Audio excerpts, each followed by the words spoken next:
And today I have the honor of hosting Rhys, that understands everything and a little bit about Windsor and surrounding areas. For the last 10 years, we've been one of the top 5 cities out of the major cities in Canada. We're the 14th largest by population. Mm-hmm. And quite frankly, now with all the economic announcements and infrastructure announcements, we should sort of move up to about the 8th or 9th largest. It's going to grow that quickly over the next 10 years. You are sitting on gold. So this is a headline that's related to the Conference Board of Canada. And even they have us doubling the Canadian average for economic growth. There's already another 715 jobs that haven't been announced yet at various plants come to Windsor. And we are still working with over 40 just South Korean companies. We're still working with over 40 South Korean companies that want to come to Windsor to support the battery plant because it's LG Stellantis. LG wants their supply chain to follow them.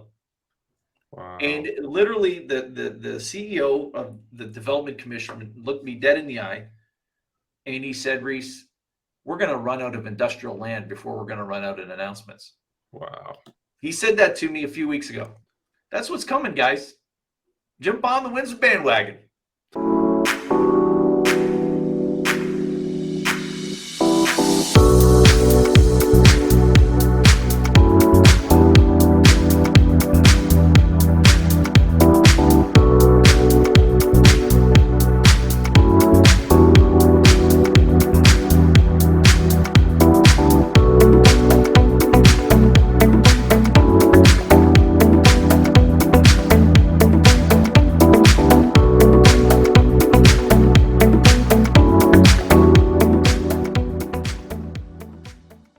Hello, everyone. Your host, Sandro Canada, once again.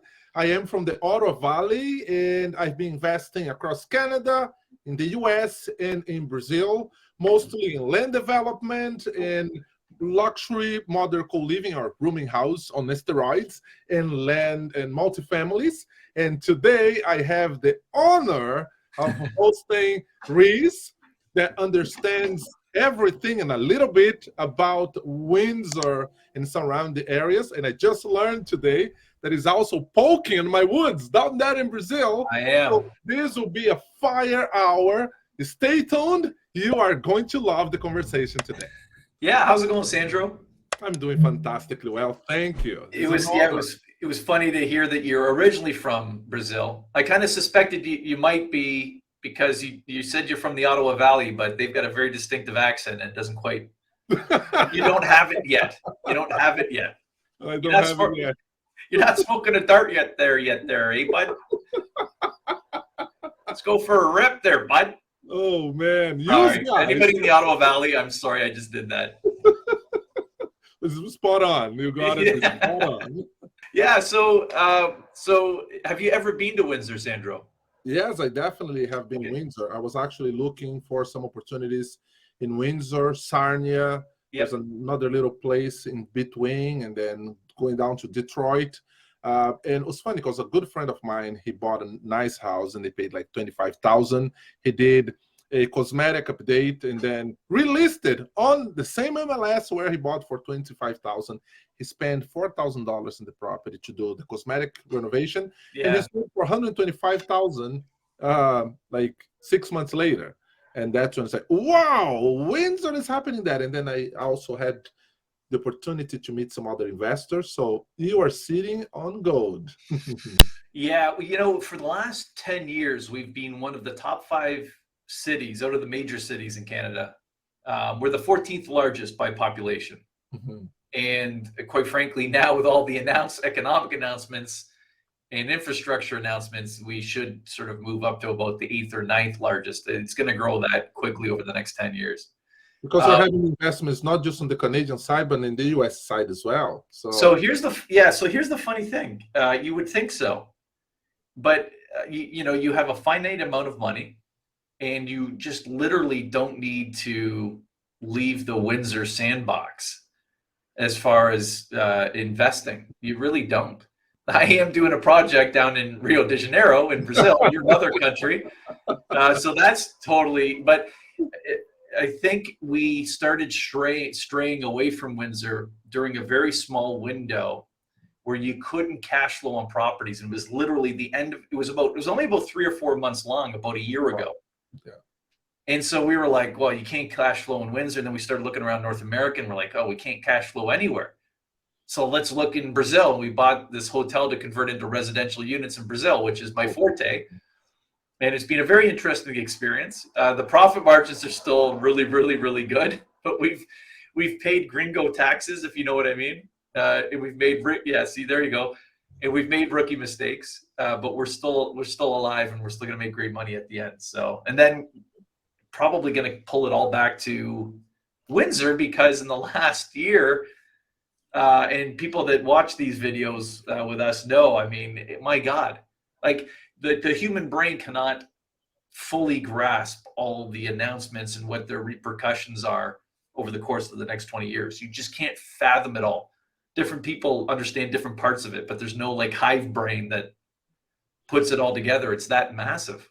And also what makes me very happy is that, I even though the numbers is not my forte, but I love to analyze data for people who love numbers. So then they do the work, and then I just enjoy to sit and watch and understand how these things are done. So when you look to all the trends, and then as you mentioned, like the whole car industry has been reinventing themselves, and it's Detroit literally minutes away. Yep. And then the Canadian on the other end is really pushing the immigration agenda, bringing more people and trying to drive to these places that needs development. So where are all these people they're going to live, right? That's when you come in. This is the narrative, that problem is going to be even more pronounced in Windsor because of all of the announcements. But you might not know this, Sandro, but Windsor is one of the sort of 6 cities that all international immigrants come to.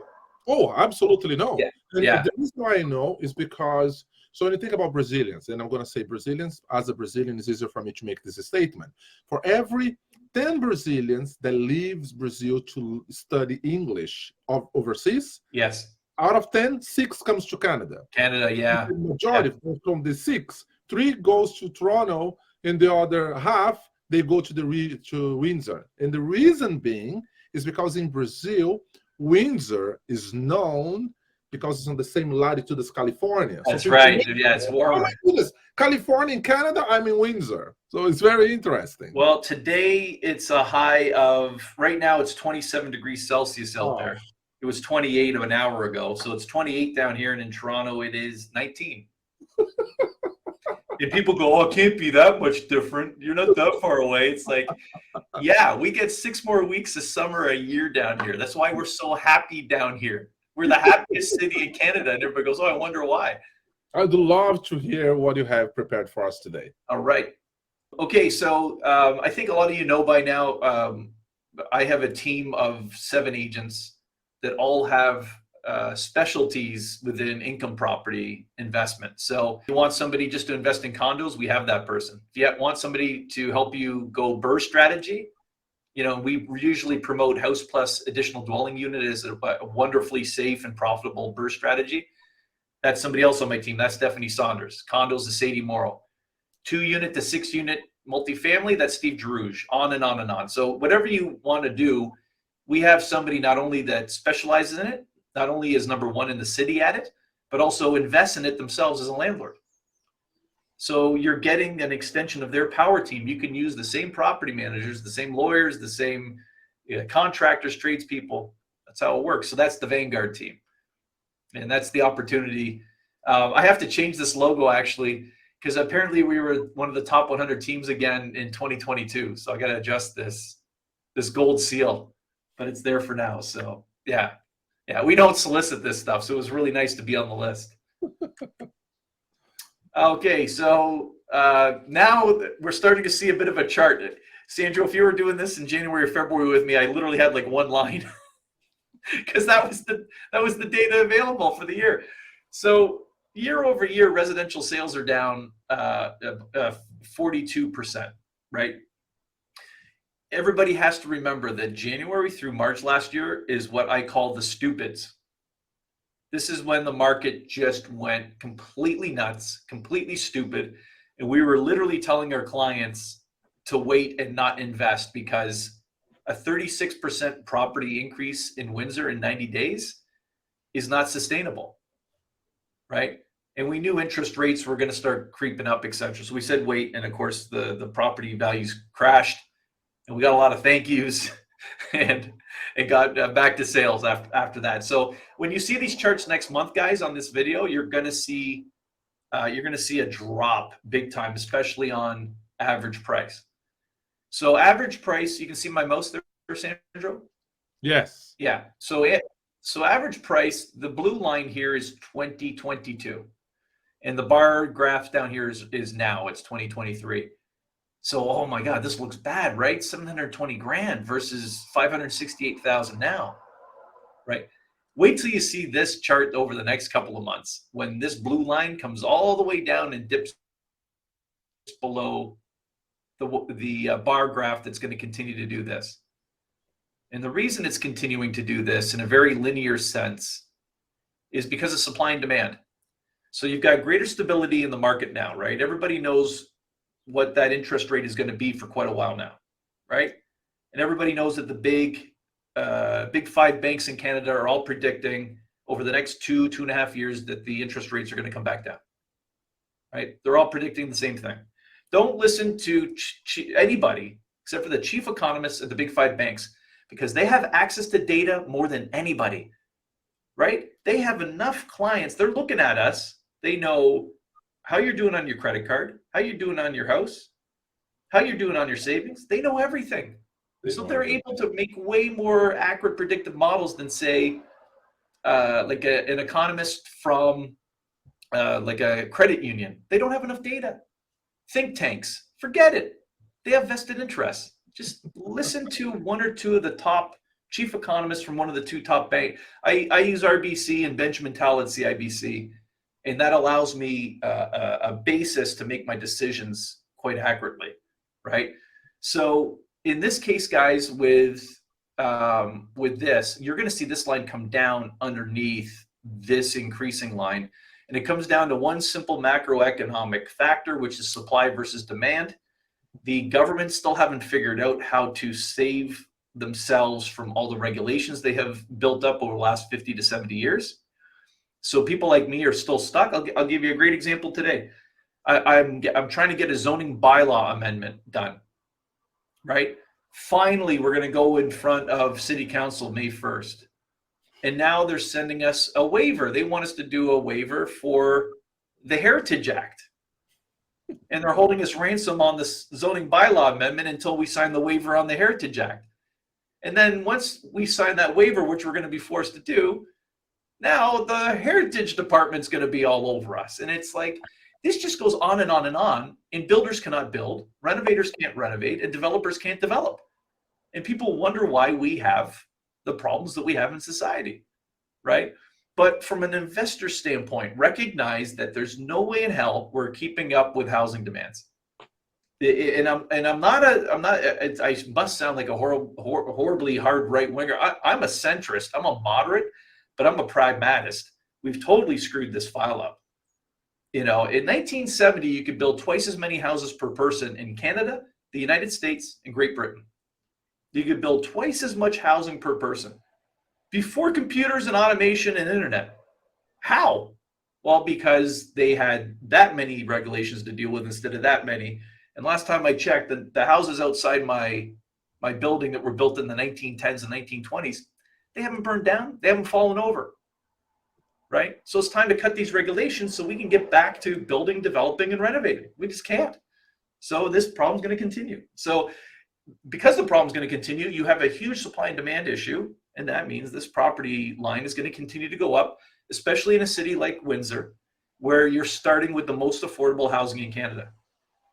Our city and London are the only 2 cities in Ontario where the median income is enough to buy the median house. This is so true. So there's room to grow on property value. And you're talking about a lack of supply and a room for property values to grow in a city that is exploding economically. Where do you think our property values are going to go? Right? This ain't rocket science, guys. So, market activity. Interestingly, you can see that, yeah, it's down year over year. But what you can see is that it's quite, pardon the pun, it's sprung up in the spring, right? And I've been warning everybody that will listen, and I've been telling them for 6 months, buy now before the snow melts. Right? When the snow melts, all the buyers are going to come back, and you're going to have a lot of competition. And sure enough, we're seeing 6 offers on, residential houses in suburbia again, 8 offers in suburbia. So we are back to that scenario of bidding war again. Yeah, because there's not enough houses, because we haven't been allowed to build or develop. So until we are, you're gonna continue to have this happen. So understand that as a real estate investor, like this, the time to invest is now, and get on the wave early, so that you realize upon all the equity gain you can. Right? If you wait, you're going to get on that curve a little bit too late. And when there is a market correction, inevitably, you don't want to start too high on that curve, right? You want to start low on the curve. It's low now, right? Like, I'm going back to this again. Look where the prices were, right? The prices were there because our market can sustain these prices. It can. Like, long-term, people can afford to pay this. The people that bought at these prices, they haven't gone power sale or foreclosure. People around here can afford to pay this. What are you paying right now? In a market where you don't have enough supply, and it's going to get worse and worse because we have to bring in workers. We have to. I'm envisioning like Fort McMurray, where we have to set up trailers and tents. I mean, I don't know how we're going to do it. Residential units sold. If you guys have been watching this, it says February. That's a typo. This is actually March, guys. What you'll remember if you've watched some of the previous videos of this year is this was just over half the sales in. And look what's happening now, man. You've only got 11 sales in March under 300 grand. And man, that was about 40 or 50 going back to January. And it's because the property values are going up. Wow. So you still have a pretty left. You got about, right? The reality is you could probably still get something good that you could add an additional dwelling unit to in this range. And you can still do boxes at, 350, 400 grand, the cash flow quite nicely. So you can still do it. But again, your window's closing. And you're going to have to start getting used to buying in the $400,000 range. By the end of summer, you're not going to have a choice, right? So just keep that in mind, guys, as you watch this. I'm trying to create a sense of urgency and trying to put a fear of God into some of you. And I know I'm speaking to a lot of you. You're employees. You've never taken a small calculated risk with your money ever. You're taking all the courses. You're doing all the studying, but you still haven't made an offer, or you still haven't bought something. Let me tell you, that is normal, and I've seen it over and over and over again for 20 years. You have to get over your fears of the first property, and you have to look at your first property as part of your education. Because once you get that first property, me and Sandro and everybody else, we're not going to save you from rookie mistakes. You're going to learn a little bit by doing, and you're going to smash a few eggs on the floor. You're going to. It's part of it. But I tell you what, you get through that first property, 90% of your fear and 90% of your questions go away, and now you're free to be an investor. But until you buy that first property and you continue to cling on to fears, and I could go through, there are 6 dream killers I see all the time. Irrational fear. I call it the Taj Mahal for a dollar syndrome, where somebody takes your already accurate numbers that err on the side of caution and they make them even more super cautious. Right? They're never going to buy anything. You couldn't buy the Taj Mahal for $1. Oh my goodness. And quit doing that. Use reality. Be conservative, be safe, but don't be stupid. And that goes the other way too. Don't be reckless the other way. Any questions so far, Sandro, from your perspective? Yes. And when you see these changes, right, and going back to the numbers, if you can go to the previous slide just quickly, and you're looking like 100 sales under 300,000, right? And then you're mentioning that if the trend continues, which is very likely that will, where you think the average price will be moving forward for the next few years? So I always tell people that I'm pretty good and pretty accurate through 3 years. After that, my crystal ball isn't so accurate. So I try to keep these answers to 3 years. There is no end in sight in the next 3 years of supply and demand issues. And that sucks so badly for society in so many ways, like the socioeconomic gaps that you're going to see and the continued homelessness. Where do you think the homeless came from? Think about when vacancy rates went under 2% and when the homeless by the hundred started showing up. Wow. That's very true. The housing crisis, and now, I was reading an article yesterday that violent crime's up because we have a bunch of mentally ill people on the streets that are randomly punching, stabbing, and shooting people. That's on us. That's not on them. That's a failure of society, right? We are not building housing fast enough. And that means that the people that are, even the worst slumlord can now pick and choose their tenants. Yes. So that you've got people that maybe were struggling with mental illness, but had it under control. They were taking their meds. They had a roof over their head, right? They were getting by, man. They were just struggling to hang on. And then that slumlord doesn't need them anymore. He's got a slightly better tenant because he can pick and choose. And those people end up on the streets, and now they're not taking their meds anymore, and their psychosis just skyrockets. And everybody goes, where'd they come from? Yeah. Let us build, let us develop, but we can't. And so for the investor that's looking to buy a duplex or a fourplex, congratulations. We're not going to be able to build. We have to build 10,500,000 residential units in Canada in the next 10 years just to keep up. We have to build an additional 3.1 million to get over the hump and get back to affordability of housing. You're not going to do it. Yeah. Yeah, unless the only thing I can think of, and actually I've got the city of Windsor studying this now. I've been encouraging the city of Windsor to study creating a grant or a forgivable loan to any homeowner that wants to add an additional dwelling unit. Oh. Because you're allowed to add 2 now, thanks to Dougie Ford, which again makes me sound like a right winger. I like him. I don't have to be conservative to like, anyway. Dougie Ford's been pretty good. And one of the ways he's been pretty good is actually addressing the housing file.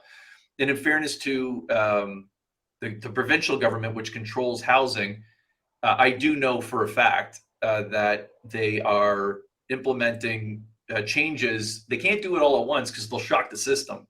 Yes. They're doing it. They're making major changes in 4 parts over 3 years. That's how they're doing it. So they are acting on it. It's just, is it too little too late, right? How much damage is going to be done? So anyway, I got in a bit of a tangent there, but that's what's going on. So anyway, the city, I've got them studying now through a wonderful city councilor called Kieran McKenzie that brought the motion. It was unanimously accepted because I've talked to all the councilors. They knew it was coming. But I've been pushing this for about 18 months, and it's finally getting looked at. And that would be under a community improvement program, and that would allow the investor and the homeowner to add those extra units. And what you're doing, let's say the government gives 50 grand forgivable loan to any homeowner that wants to do an ADU, $50,000. You go, wow, man, that's a lot of money. How much does it cost the city to create the same unit?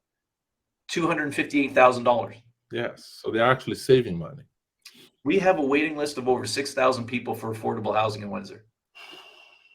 Right? Where are they going? Give the homeowner $50,000 as a forgivable loan, but it has to be an affordable housing unit for the first 20 years. So you're going to create, it's a way of addressing it. It has to be part of the solution, because if you don't employ your own homeowners to roll up their sleeves, go to Home Depot and do it themselves, because your labor force, your construction labor force is completely stuck. Yeah. It's completely jammed to the gills. So where are you going to get additional workers? Immigration, great. But also the homeowner. Get the homeowner working, creating those additional dwelling units. And that should help further alleviate the issue. So, boy, I'm on a weird tangent today. I'm political Rhys today instead of, or I guess policy Rhys today instead of Windsor Rhys today. So yes, to answer your question, you can expect anywhere from 8 to 12% property appreciation gains over the next 3 years. An average of 10% a year. And it might be higher, but that's a good safe bet is 10. Yeah. Canadian historical average is 5%. It's a straight line since Confederation 1867. So yeah, that's where we're at. Great. And then what's coming next?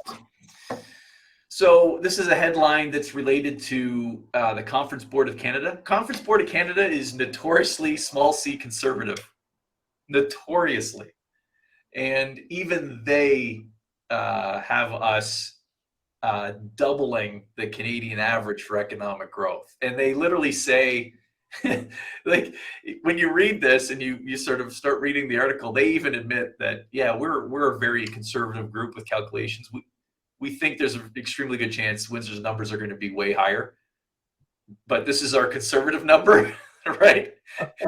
Like, what it tells me is the number was probably way higher than the Canadian average, but they didn't want to get caught with their pants down. There's no incentive for them to say, oh, Windsor's growth is going to be 4%, right? And they do say in the article as well, the Conference Board of Canada says this is also just based on the announcements that we know. And if you were on the last video, you would know that I was talking with the Development Commission down here in Windsor Essex. There's already another 715 jobs that haven't been announced yet at various plants come to Windsor. And we are still working with over 40 just South Korean companies. We're still working with over 40 South Korean companies that want to come to Windsor to support the battery plant because it's LG Stellantis. LG wants their supply chain to follow them. Wow. And literally the CEO of the Development Commission looked me dead in the eye and he said, Rhys, we're going to run out of industrial land before we're going to run out of announcements. Wow. He said that to me a few weeks ago. Yeah. God is my witness. Yeah. Looked me dead in the eye and it's just like, holy smokes. Wow. Yeah. That's what's coming, guys. Jump on the Windsor bandwagon. So yeah, I do like the fact that it's coming from the Conference Board of Canada though, because they're so small c conservative. It's hilarious. And even they say we're going to be double the Canadian average on economic growth. And I think this just mentions 2023. It's the same in 2024 as well. So they're saying for the next 2 years, Windsor's doubling everybody else's economic output. I've got a couple of exclusive listings to finish things off. You want to go through those non-MLS deals? Yes, let's talk about. So it's great to know and to understand that Windsor is leading. It's not will lead, it's already leading the national economical growth. Yeah. These aren't false promises. It's already happening. Yeah. So it's already happening. So then for the investor that is doing this small thing and is ready to start going a little bigger and still have consistent return, what kind of opportunities they would be looking at? So I would love to hear your that's actually it's a good question, man. It depends on the goal of the investor. On the smaller stuff, I would say if you're a professional full-time, you're a lawyer, doctor, accountant, that medical doctor, dentist, if you're in that range, you're already living fairly darn well, aren't you? You're in the six figures, several times over typically. You're not the one that should be buying a duplex in Windsor, because if you get a bad tenant or you have problems, you need to be able to sleep at night because you have so many people relying on you on super important things the next day. So typically, if you're a professional, we like you investing in either larger properties where a property manager wakes up in the morning and thinks of your property first, that 20-unit building. Or if you're new as an investor and you want to start small, condos. You cash flow on condos down here. And I call them popcorn investments because, when you're in the movie theater and you throw popcorn in your mouth, you're never thinking about the popcorn, right? You're just doing it. So when you own condos, you never think of the condo. It just keeps going. And then one day you look around and you go, oh yeah, hey, that went really well. Yeah. That happened to me. I owned 2 condos, and it just dawned on me one day that the property, I gained like over 300 grand in equity between the 2 condos, and I was like, Okay. all right, great. I Yeah. didn't even think about it. Like, it's just, yeah, they're just there. I just rent them out. I meet with the tenants once a year for a coffee, get 12 more checks. Literally, that was it.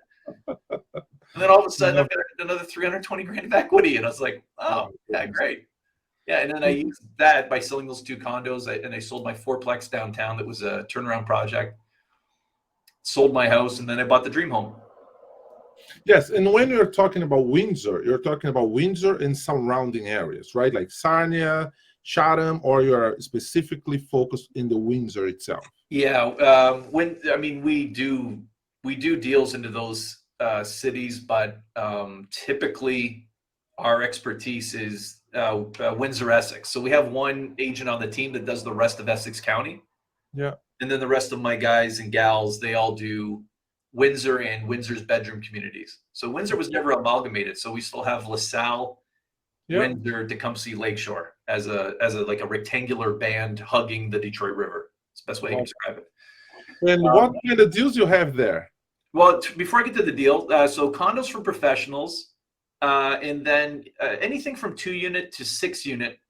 A rookie investor or an investor that just wants to take advantage of the Windsor market, already has a couple duplexes. That's still a wonderful range that you can profit really well on. For whatever reasons right now, most of the deals are between 2-unit and 4-unit. I don't know where the 5s and 6s have gone, but they're not around right now. I don't get it.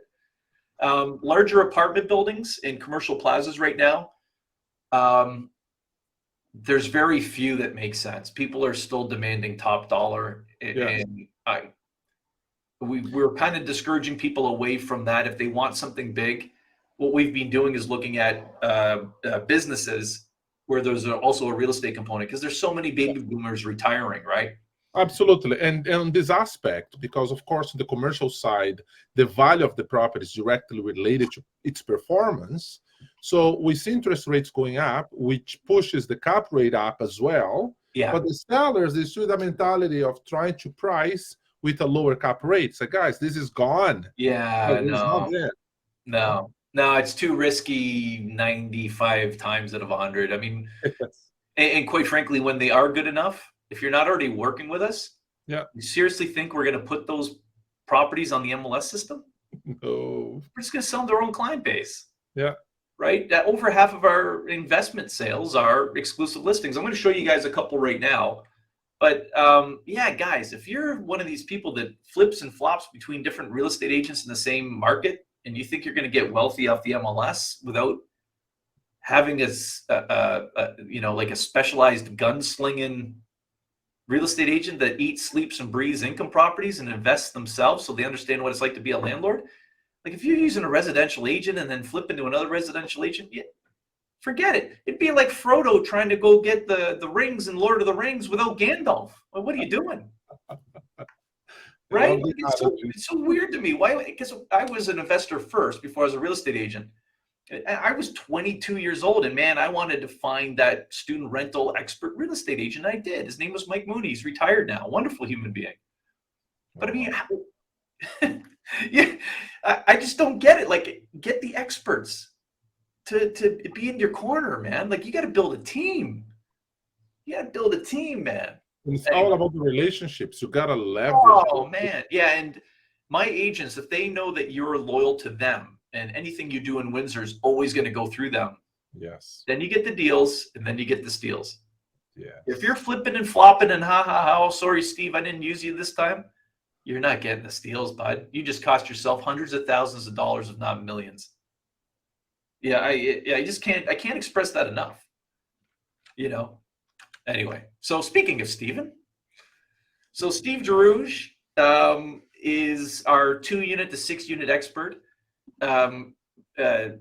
Well educated by designations. He's got his MBA degree, and you can see my sort of thing down here. I'm a lawyer that doesn't practice, and Steve's an MBA hack that doesn't practice. So I always rip on him because he's an MBA. So Yeah, I'm a lawyer. Law grads always rip on MBAs, and MBAs rip on law grads. Kind of the way it is. But he's a dear friend going back to high school as well. He's an absolute firecracker. Tons of energy. You'll come down to Windsor and just be laughing the whole time while digging into the facts. And I can tell you right now, with anybody, including Steve, if you want to buy the wrong income property, they will fight you to the death. I've had Steve refuse to sell 2 properties in the last 2 years to clients that were insistent on buying other properties. And he's like, I'm not going to be blamed for this. I'd rather not get the commission. Wow. Yeah. This is integrity. This is amazing. Yeah. I mean, when your agents are all doing well, career-wise, they're not hungry for commission. This would be new to you, but I think it comes up on every video. They have a vested interest in making you wealthy. So they want to sell you the best properties possible because you'll get wealthier faster, you'll buy more income properties faster, they'll get another commission faster.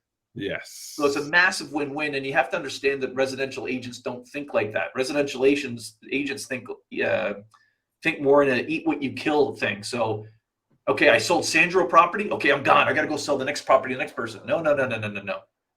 No, the income property client, the income property agent thinks more like a financial advisor for real estate. Yes. So, okay, we're going to take care of Sandro. Okay, what's the 1-year plan? What's the 3-year plan? What's the 5-year plan? How are we going to get you there? What are the milestones?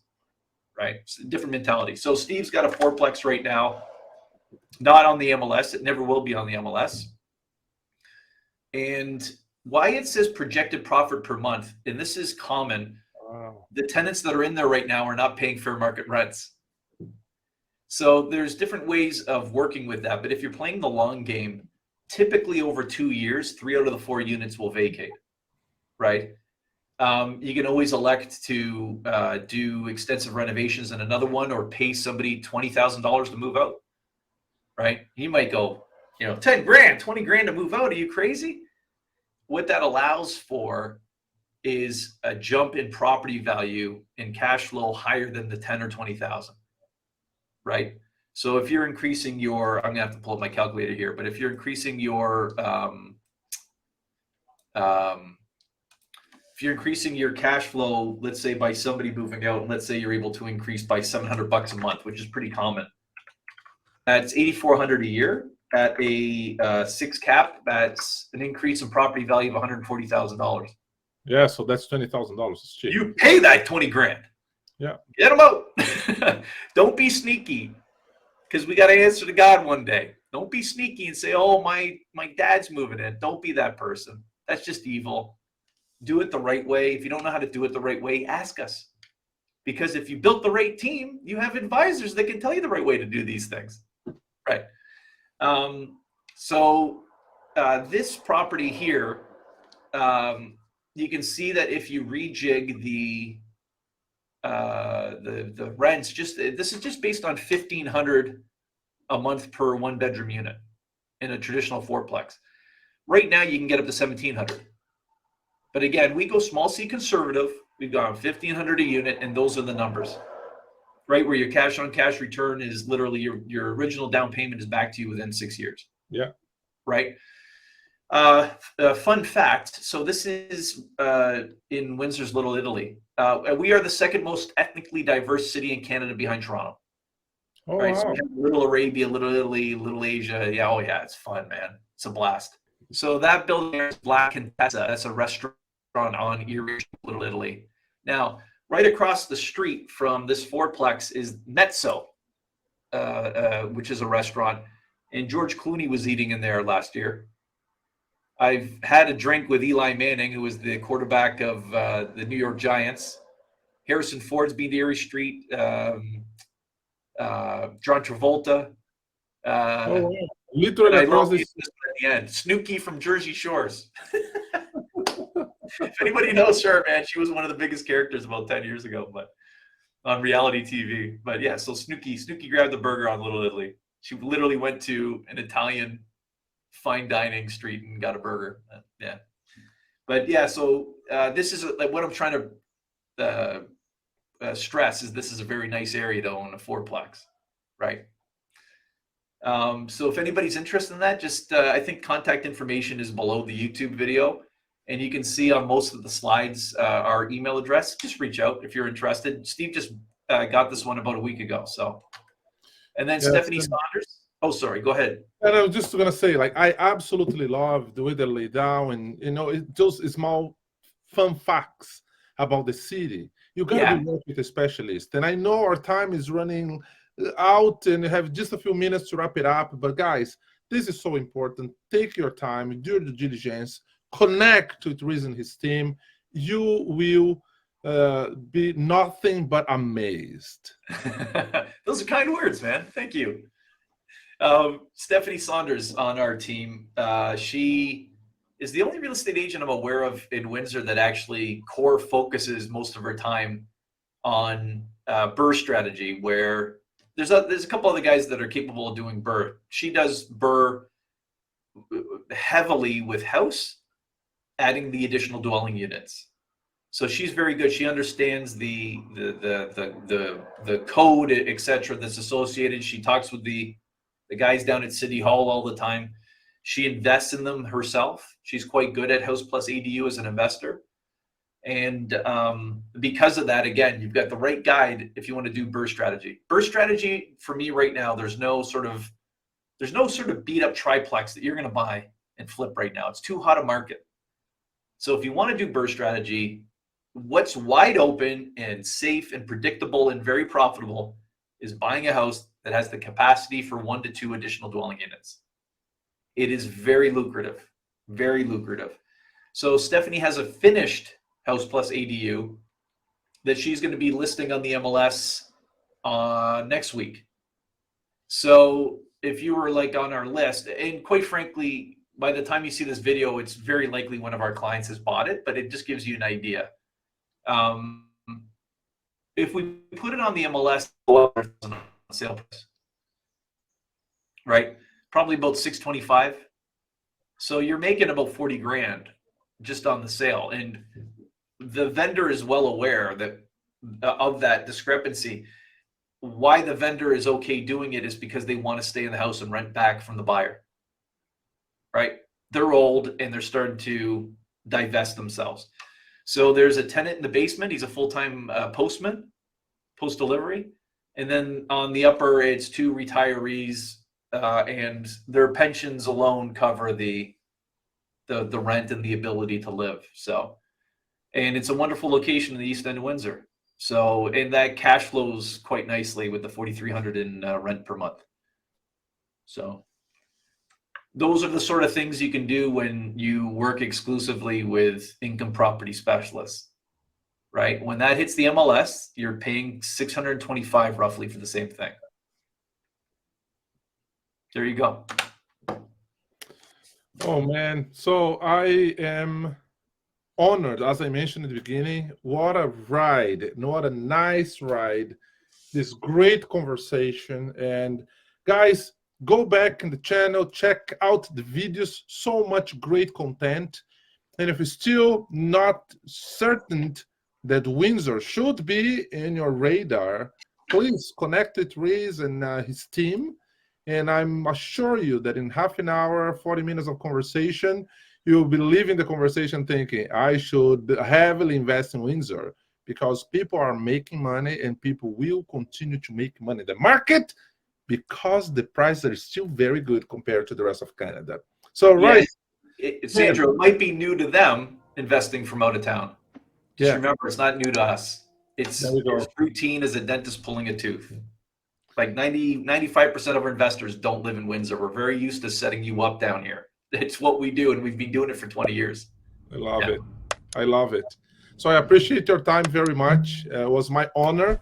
And let's chat about the opportunities in Brazil. And well, not right now because Peter would kill us. But let's catch up after this, man. Thank you very much. Stay blessed by the best, and welcome to the top. Thanks, Sandro.